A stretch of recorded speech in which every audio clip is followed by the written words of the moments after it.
tumeingia kwa database ya mifumo ya ulinzi ya salama Tanzania kwa neema ya Mwenyezi Mungu mtukufu. Tukaona jinsi ya maofisa ambayo wanatarajia kwenda kwenye mafunzo nje ya nchi. Tumeona taarifa nyingi na tuko nazo tayari hapa. Sasa wakati tunaifanyia kazi kuingia kwa hiyo mifumo, haijakuwa kazi imeanza jana. Hii kazi imeanza masaa 72 iliyopita, siku 3 iliyopita, na tukaona kwamba Tanzania Intelligence Security Services, yani kwa inaitwa TIS, wanapata mafunzo pia kuna sehemu inaitwa COESP, kwa sababu mara nyingi kwa ulimwengu ya kiintelijensia, ikiwa kumetokezea mauaji kwa nchi, wale mapolisi ama majeshi ama matisi inatumika kuua, baada tu ya kuua wanaondoshwa kwenye nchi kwa haraka iwezekanavyo. Anaweza akapelekwa kwa maofisa wa ubalozi nchi fulani, ama wakapelekwa sehemu kwenda kusoma nchi fulani, kwa sababu ya kuondosha ushahidi na wasikue wanaonekana kwenye jamii. Sasa leo tumeona hawa jamaa, kuna chuo iko Italy ambayo wanasomesha watu kwa mambo ya ulinzi, iko European Collaboration, na hawa jamaa wanaenda wanasoma course inaitwa Mutual Legal Assistance Extradition Transnational Crime. Kazi hii kwa ufupi tu wanafundishwa mpaka utaalamu wa kuweza kumteka mtu mbele ya watu bila ya wala watu wengine kujua kama mtu katekwa. Nazungumza lugha ya ufupi. Anafundishwa technique hatari sana, kwa sababu hawa sio waaminifu. Kwa hiyo sasa, ndugu yangu, tayari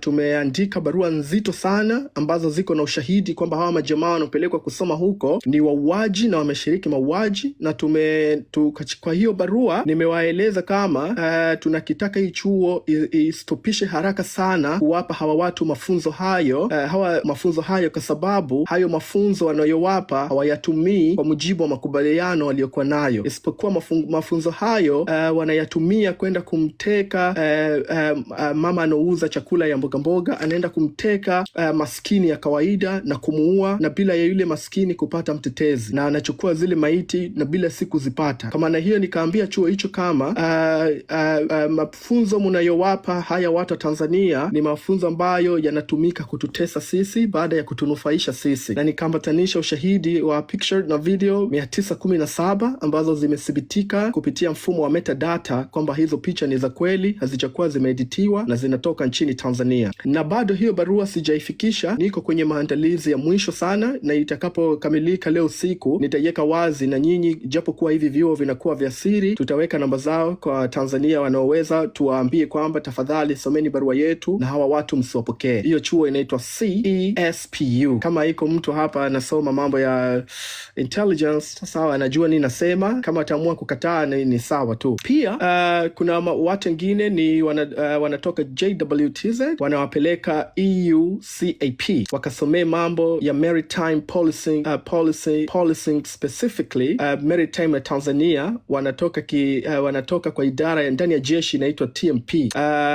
Hawa watu mara nyingi wanakuwa wanafanya kitu ya TMP wanafanya mafunzo nao na TPDF ambayo ni jeshi yetu, kwa organization inaitwa EUCAP Nesto, ni ya Ulaya hapa, pamoja na shirikiana na Western Indian Ocean. Tayari pia tumeandikia barua zao na kuambatanisha ushahidi kwamba tunawaomba haraka sana wasiwapokee hawa majeshi zetu kutoka Tanzania, na wasikubali tena kuwapa mafunzo, na wajaribu kufikiria mara mbili juu ya msaada wanaoipatia jeshi letu, kwa sababu hili jeshi mafunzo wanawapa na msaada inawapa inatumika kwa ajili ya kutesa raia maskini ya kawaida.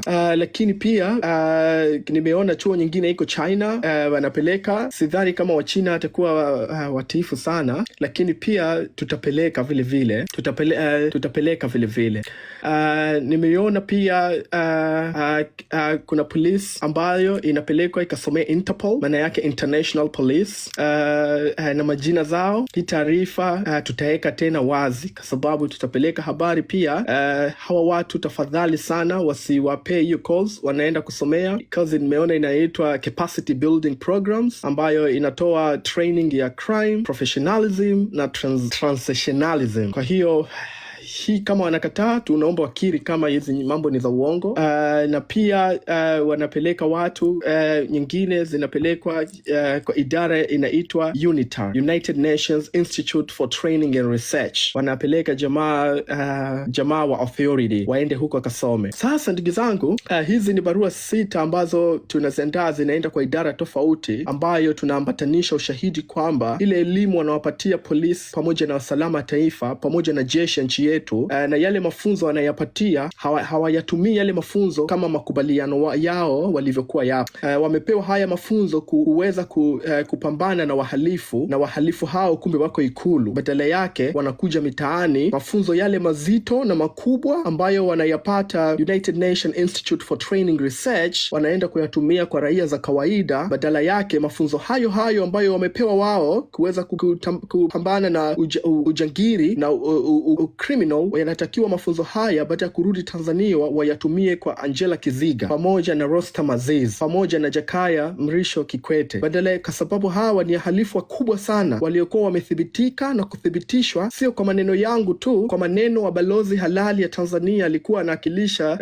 Tanzania nchini Cuba. Ni huyu balozi alikuwa ni diplomatic, kwa hiyo taarifa zake tunaziamini kwa sababu aliweza kuwakilisha nchi yetu nzima ndani ya Cuba na upande wa Caribbean. Alituthibitishia kwamba kwa njia ya mazungumzo kwamba Kikwete, Angela Kiziga na Rostam Aziz hawa ni macriminal. Sasa kwa nini nyinyi ambazo mnapewa haya mafunzo, baada ya kuweza kupambana na hawa macriminal, mnakuja kuwapiga vijana wa kawaida ambao tunataka maisha bora? Kwa hiyo tunawapelekea barua, kwa hiyo tunapeleka barua hapo wanapewa haya mafunzo, wasipokelewe kusomeshwa na wasipewe hayo mafunzo.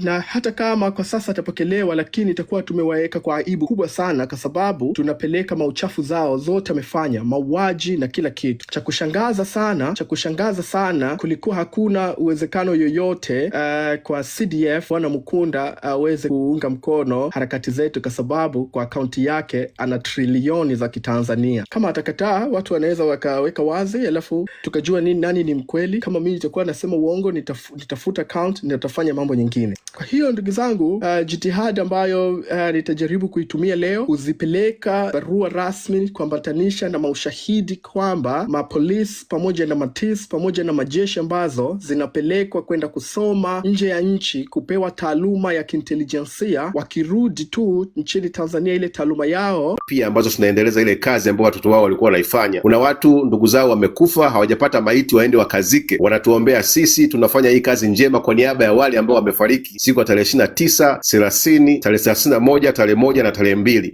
Tunafanya kazi kubwa ambayo hii ni sehemu ya ibada, inampendeza Mwenyezi Mungu, inapendeza kizazi cha Tanzania, inaipendeza nchi yetu ya Tanzania, na tutashinda zaidi ya kushinda. Hakuna kurudi nyuma, hakuna kuogopa. Mungu atatulinda. Maandiko yanasema hatufanyi sisi kwa roho ya nyama. Yupo Mungu anayetupigania, yuko Mungu anayetulinda, yuko Mungu ambaye atatushindia. Nguvu ya shetani na utawala wa giza na utawala wa hila hauwezi ukashinda nguvu ya Mungu. Jiamini, tunaweza na tutashinda zaidi ya kushinda. Mwenyezi Mungu awabariki sana, na wapenda sana. Kazi tunayofanya ni njema, tuendelee kusonga mbele, hakuna kurudi nyuma, hakuna kuchenji mwendo. Speed ni ile ile 120 mpaka tushinde. Thank you. Mwenyezi Mungu awabariki sana.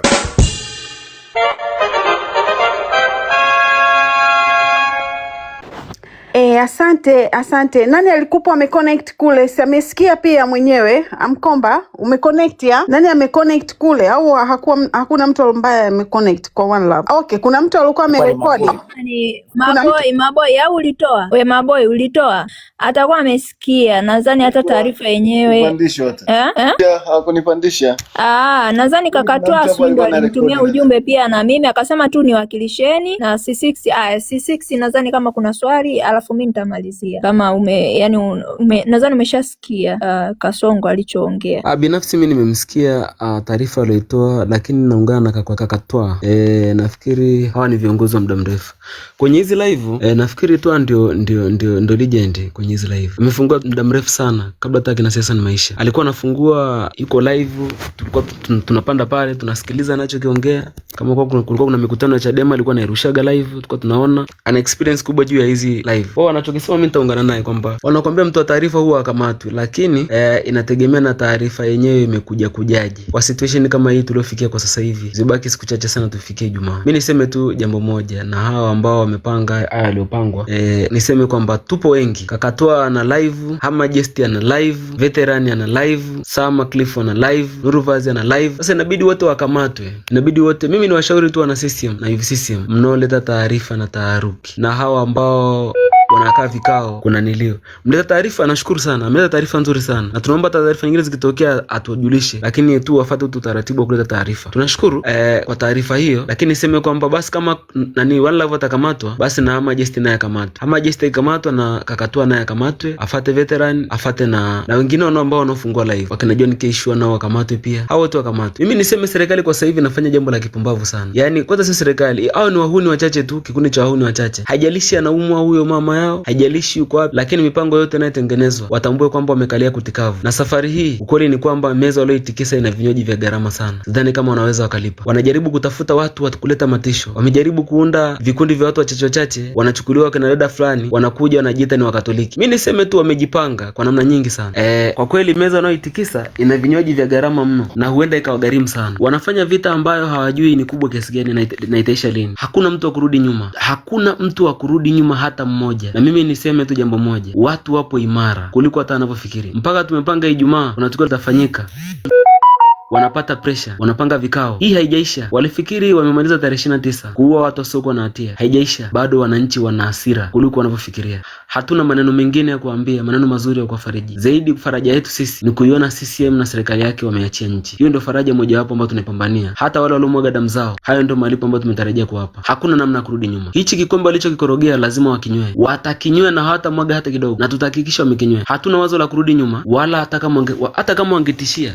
Na watambue kwamba hata kama wangemkamata One Love, bado sio kwamba ndio njia moja wapo ya kuturudisha nyuma. Tupo imara zaidi ya chuma. Miguu yetu tumevaa shaba ya moto. Hakuna wa kurudi nyuma. Hakuna mtu wa kurudi nyuma hata mmoja. Wamejaribu kukaa kutafuta vikundi vya watu wachache. Wanajaribu kugombanisha kanisa. Mimi niseme jambo moja tu. Narudia msemo ule. Meza wanayoitikisa ina vinywaji vya gharama. Yangu ni haya. Mwingine apande. Mimi nimemaliza tu. Naomba na mimi nimalizie kwa sababu nilileta tangazo ndio nia yangu hapa, na nikapata habari hiyo nyingine, nikaamua kwanza tusolve hilo tatizo. Mimi nilikuja na tangazo langu kama kawaida. Yaani hii promotion nimeshukuru sana kwamba imeshawafikia huko kwenye mambo yao. Kwa naona mmetuchokonoa kuanzia asubuhi. Jambo letu tunalo. Tunashukuru sana kaka Kasongo, mjumbe hauawi. Yaani jambo letu tunalo na bado litatimia, na kwa ukubwa tunashukuru sana. Watu wanazidi waalikwa wanazidi kuconfirm kwamba tutakuwepo. Kwa hiyo ili jambo lipo. Kama Polepole alikamatwa na bado watu tulitoka barabarani, alikamatwa sijui nani tukatoka, tukaambiwa sijui na vifaru, tukatishiwa na nini tulitoka. Sasa sembuse kusema One Love atakamatwa jamani, alafu sisi mnategemea live tutashusha alafu tunyamaza. Yani kelele zitapigwa. Hata kesho Mkomba amekamatwa, watu atanyenyuka 5 zaidi ya Mkomba watazidi kupiga kelele. Walikuwepo, si walimkamata Boke pia alikuwa na nani live, lakini tulirudi nyuma. Si live bado zipo, ndo kwanza zinapamba moto. Kwa hiyo mjumbe hauawi. Tunashukuru sana tena, zingine leta inbox. Ndio maana mimi nilimfuata One Love tumalizane huko inbox ili asipanic, kwa sababu najua kwamba message imefika na delivery. Alikuwa anaongea nani baba yetu Magufuli, message send and deliver, nadhani tumeiona. Na jambo letu tunalo, tutaendelea kulifanyia promotion. Waendelee kutoa receipt ya watu, yani watoe list ya watu wengine ambao watapaswa kukamatwa. Waendelee kutaja huko kwa kikundi hicho ulichosema sijui cha nani Mafuele sijui nani huyo waziri wa nini, kama hana kazi za kufanya, majukumu aliopewa huko ana majukumu ya kutafuta, basi watasota sana. Ni mpaka haki zetu zipatikane, haturudi nyuma. Ule ubongo utumbo walivyotutoa kafala, watu wote walivyowamaliza wameona hawatosheki na bado wanawataka wengine, watatumaliza wote. Kama wanataka kutupeleka sijui huko nchi za kama alivyosema huyo mama yao kwamba sijui vijana wote tusombwe tupeleke huko, tukiisha basi hapo atakuwa ametuweza. Lakini kama tupo bado sana, bado na bado wengine wanachipukia. Walikuwepo sijui akina nani, tulikuwa naona tu akina Soka wanavyozunguka, tunaona jamani sijui wanajua wenyewe, lakini tulikuwa na tafakari hii inakuaje, lakini tukazingatia na tukajikuta tumeingia automatically tu. Mtu mtu ashawishi na mtu moja kwa moja unajikuta tu hapana, hii sio. Nikinyamaza kesho mtoto wangu ataishi vipi? Nikinyamaza yani mjukuu atakuwaje? Kizazi kijacho kitakuwaje? Inawezekana mimi nikawa nimenyamaza, mtoto wangu hata nyamaza, atauawa. So ukisema kwamba uninyamazishe mimi au utunyamazishe hapa kwenye live kwa sababu mtu fulani atakamatwa siku hiyo, tukarudi nyuma na jambo letu ama kudai haki zetu tunazozitaka, hilo haitawezekana. Yani tumekataa. Yani nenda huko message, tunaomba uturudishie kwa hao watu, kama una uwezo wa kukutana nao huko, waambie hawa watoto wameamua, hawarudi nyuma, wana spirit na Mungu anatuongoza, hatutarudi nyuma. Kwa mauaji waliofanya, kwa haki zetu tunazozidai, hawataki kutoa, natangaza amani, na sisi tunatangaza haki. Ni mpaka pale haki watakapozitamka. Si wanaogopa kutamka haki, ni mpaka pale watakaposema sasa haki kwanza, amani inafuata, ndipo na sisi tutarudi nyuma. Lakini la sivyo hatutarudi nyuma. Mtatukamata wote kama tulivyo 9 hapa, watakuwepo 20, watapandisha wengine. Tulikuwa nafahamiana, tumefahamiana hapa, tunasikilizana kwa sauti, na ni Mungu anatuunganisha kwa sauti moja ya haki. Hatutarudi nyuma kamwe. Ni mpaka haki za wale waliotangulia mbele za haki zipatikane, ni mpaka haki za sisi kuishi Tanzania, kuifurahia Tanzania, kwamba rasilimali zetu zinatumika kwa ajili yetu. Mafisadi waache na wajue kwamba uongozi wakipata kiongozi awajibike, tumwajibishe sisi wananchi. Kama ni mwenyekiti amechaguliwa, sijui mbunge, ajue thamani ya mwananchi alivyochaguliwa, sio kumsujudia yule aliye juu, asujudie yule aliye chini, aliyempa kula, yule anayefunga kitenge na kwenda kumchezea na kumfurahia wino wake, asipoteze muda bure, kwamba siku nzima anaenda kupiga kura, anapanga foleni, iwe ni ya bure. Anapanga foleni kwa ajili ya rais, bali apange foleni kwa ajili ya mimi kunitumikia. Nataka barabara, nataka maji, awajibike. Sio anapanga foleni kwa ajili ya yeye ulaji, apate sijui vieti huko, sijui afanye nini, vitu anavyovijua yeye na wenzie huko juu. Mimi anipungie mkono tu baada ya miaka 5 aniambie nipe tena kura. Hiyo haiwezekani. Hatutakubali. Kama walikubali wazee wetu, waliwapigia makofi walivyowakusanya kule, sisi hatutakubali. Sisi wachache tutapigania haki zetu. Ni mpaka ukiniua mimi atanyenyuka mwingine, ukimuua mwingine. Wameua wangapi? Wameteka wangapi? Kama wanafanya biashara za figo huko, wanafanya biashara za kuteka watu, sijui wanawapeleka wapi, watasema. Ni mpaka watasema kwamba wanafanyia nini ndugu zetu, wanawatesa, wanawafanya nini. Ni mpaka haki zao huko wanakolia, machozi yao hayaendi bure. Sisi tutawalilia, na sisi tukitekwa watakuwepo watakao tulilia. Ni mpaka vizazi vijavyo, ni mpaka haki zipatikane. Hamtatunyamazisha. Mtuteke, mtangaze uoga, hatununui uoga, hatutarudi nyuma kamwe. Na yule ambaye atasifia ufisadi ni adui yetu. Atakaye kuja sijui anakuja kuongelea masuala ya kuwasifia kwamba wanatenda haki, sisi hatutamuelewa, atakuwa adui yetu kwetu. Ukitugeuka tutakuweka pembeni, tutasonga mbele hata 10, lakini haki itapatikana. Hilo ndio lilikuwa la kwangu. Tangazo letu ni Ijumaa tuna wageni wa muhimu sana. Tuitumie siku hiyo, tuandae maswali yetu. Tuna watu ambao tumewaalika, wanaharakati na wanasheria na wachungaji yani wengi watakuwepo. Kwa tutakuwa na live za kutosha, na live sio moja. Sio kwamba eti vile tumesema kwa One Love basi ni target kwa One Love. Nadhani ndio mmeanza kuleta uoga kwa One Love. Sio One Love, bali itakuwepo kwenye Instagram. Tutakuwa na live kupitia Nurvaz, atafungua pia Kakatoa, atatusaidia upande wa Facebook na wengineo. Upande wa X pia Space kuna watu watakuwepo, Clubhouse itakuwepo, yani live za kutosha. Mpaka huko Discord ambayo tunaitangaza pia itakuwepo live huko. Kwa kifungia huko TikTok tutakutana huko. Ndio maana tunasisitizana kwamba tuwe na Discord kama emergency. Wakifunga huko kama wanavoleta vitisho, tutakuwepo live, sijui Facebook tutaenda huko, kote tutakuwepo. Kwa hakuna mtu yeyote ambaye atakuwa direct sijui ndo atafungua live kifungwa hii tutakuwa Majesty atafungua, sijui nani atafungua, tutahamia zote za wanaharakati tutakuwepo. Kikubwa tutakuwa na ugeni mkubwa, tutakuwa na mada zetu kwa ajili ya kuweka pamoja, tupate muongozo wa wapi haki zetu zitapatikana vipi. Kwa kuchanganya mawazo kwa pamoja, nadhani tutapata muongozo mzuri. Hilo ndio lilikuwa tangazo langu, linileta muda mrefu hapa, tulitaka tusolve kwanza lile iliyopita. Nashukuruni sana. Asante sana Mkomba. Kwa kuongezea tu hilo tangazo, ningependa kusema litakuwa pia moja kwa moja YouTube. Litakuwa moja kwa moja YouTube kwa sababu ni sehemu ambayo muhimu sana kama alivyokuwa anafanya Polepole. Mimi tu ningependa nikukaribishe tena uliotuletea taarifa Mr. Kasongo. Una lolote la kusema kuhusu haya na majibu uliowapata? No, mimi sina la kuzungumza, ni kwa sababu nilimfuata One Love asubuhi akurespondi. Tangu asubuhi saa 4 nilimtumia inbox kumsalimia akurespondi. Sasa nikatafuta namna gani tafanya kwa mchana, nikawa busy. Sasa hapa wakati yule dada amezungumza hapa, sio alikuwa ni nani, alivyopanda hapa ni kama alinikumbusha, nikaona ili jambo nisilinyamazia kwa sababu lina uhalisia, sio kwamba ni taharuki. Sema tu labda katika kufikisha ujumbe ndio namna ya kufikisha ujumbe ndio labda imekuwa tofauti, lakini kusudi ni jema na nia yetu ni njema. Tunachotakiwa ni kupambana kwa namna yoyote, kwa njia yoyote, kwa sababu tunachotaka si ni ushindi. Na sasa hivi mimi nachoomba tu, hebu tupambane kwa nguvu zote, kwa sababu sasa hivi kuna mfumo wa ndani wote unatakiwa ubadilishwe, waletwe watu ambao ni hatari zaidi, manake hao wako kinyume chake. Sasa 90% wote wako kinyume chake, hawako pamoja na yeye.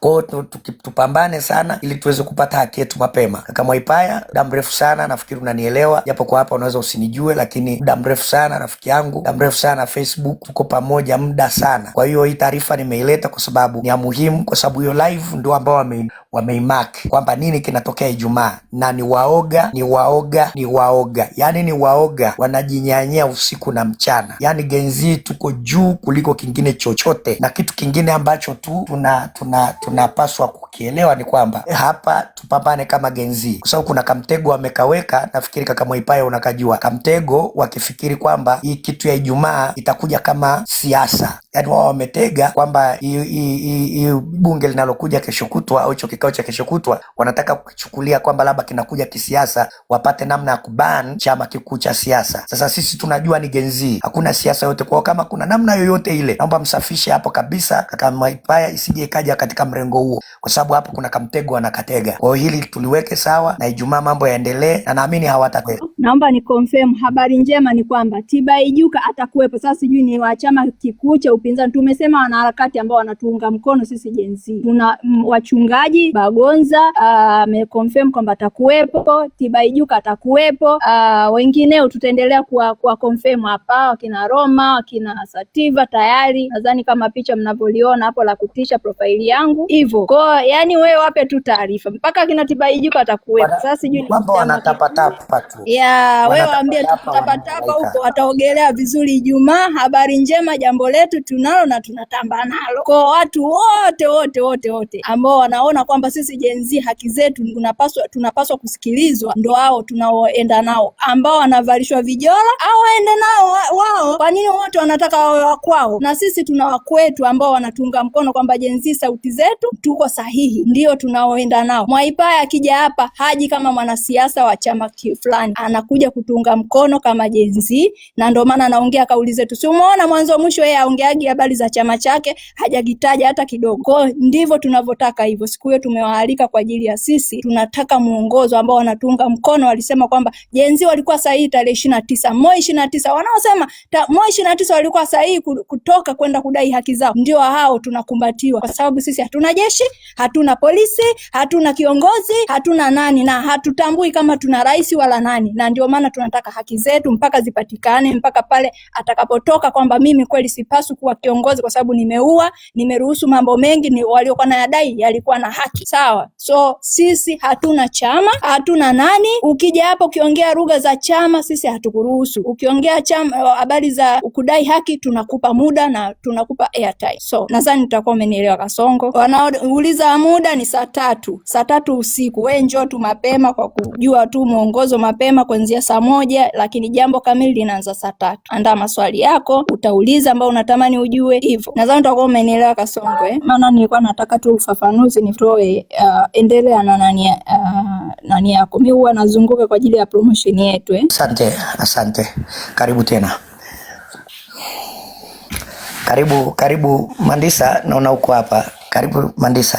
Nimeona Mkomba, asante Mr. Kasongo. Nimeona Mkomba amepanda hapo, nitaka tu kusisitiza kwenye hiyo siku kwenye vitu viwili na pendekezo moja. Pendekezo moja, nadhani hiyo ya Ijumaa saa 3 usiku tuifanye kama azimio ya kwanza rasmi ambao tumekutana kwenye hiyo platform kubwa sana, wanaharakati, watu wa kiroho, wapenda haki wote, na ingependeza zaidi kwenye mahost na moderators wawe professional kidogo, na kama inawezekana pia kufanya rapporteuring, ili at least sasa hivi tunavyoanza from hiyo Ijumaa rasmi, yani of course mapambano yalikuwepo, lakini hii ndio itakuwa yani kabisa, yani ndio ni kama mwanamke amekuwa na mimba, yani ile siku umejifungua ndio rasmi sasa unakuwa mzazi, yani hiyo itakuwa azimio kabisa, tuifanye serious, yani serious. Otherwise naomba please mfanye mazoezi ya dole gumba, tap jamani hiyo siku, kuweka vocha kwenye TikTok, kutuma roses na kuforward pia. Natamani ningefadhili mtu mmoja wa pili kwenye vocha ambao ataweza kuingia kwa hiyo anaweza kani DM, nitamtumia hizo namba za vocha.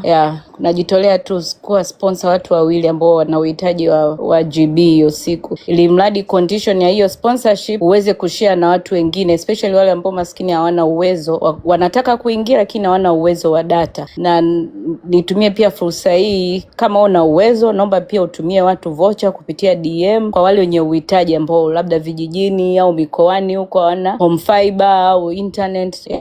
Asante. Yes, karibu. Kuwaweka watu wote pamoja ndio kitu ambacho na kila siku nakiimba.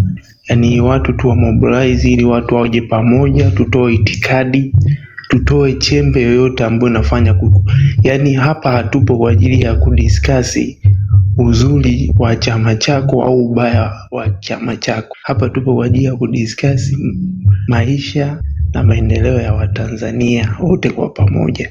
Nadhani hii ndio itakuwa mwanzo mpya wa kutafuta ajenda nzuri na kuja na makubaliano mazuri.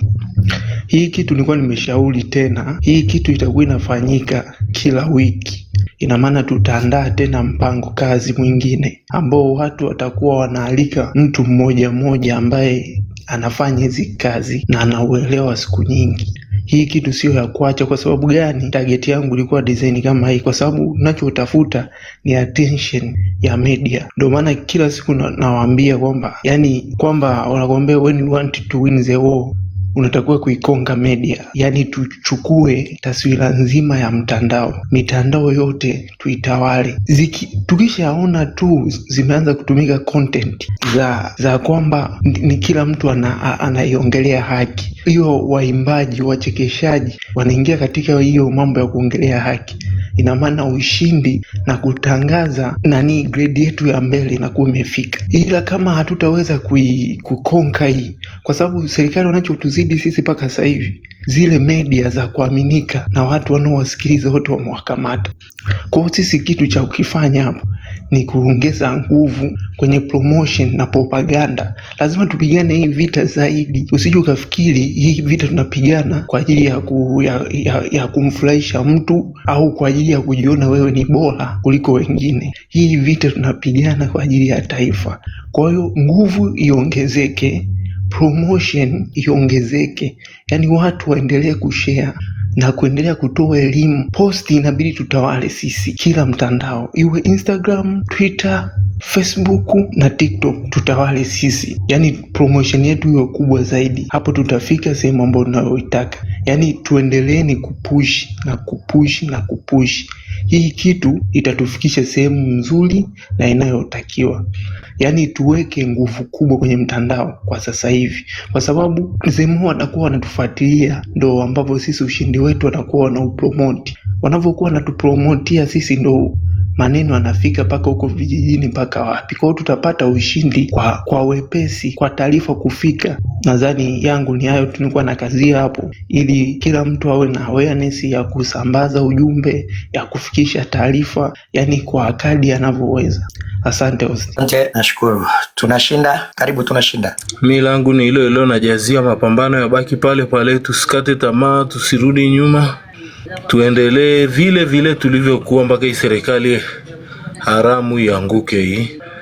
Kwa hiyo ndugu zangu, tusirudi nyuma. Tuko tumelegea kidogo hizi siku mbili, lakini ni majukumu. Unajua si bado wengine ni vijana huku, tuna wazazi wanatutegemea. Kwa hiyo lazima kidogo tu tuwe tunafanya kazi kwa ajili ya mahitaji yetu binafsi. Ndio maana kuna muda mtuoni mnatuona tu hapo chini, lakini bado tuna nia na tuna moyo na tuna hitaji kubwa sana la kuikomboa nchi yetu. Kwa hiyo tuendelee zaidi na zaidi na zaidi ndugu zangu, tusikate tamaa, tusirudi nyuma. Hii serikali haramu itaanguka, itaanguka tukiendelea na mapambano yetu. Kwa hiyo Ijumaa hiyo tutakuwa wengine ni wasikilizaji huku chini wa hoja zitakazokuwa zinatolewa na wataalamu wa kisheria, viongozi wetu wa dini ambao wanapaza sauti bila kuogopa.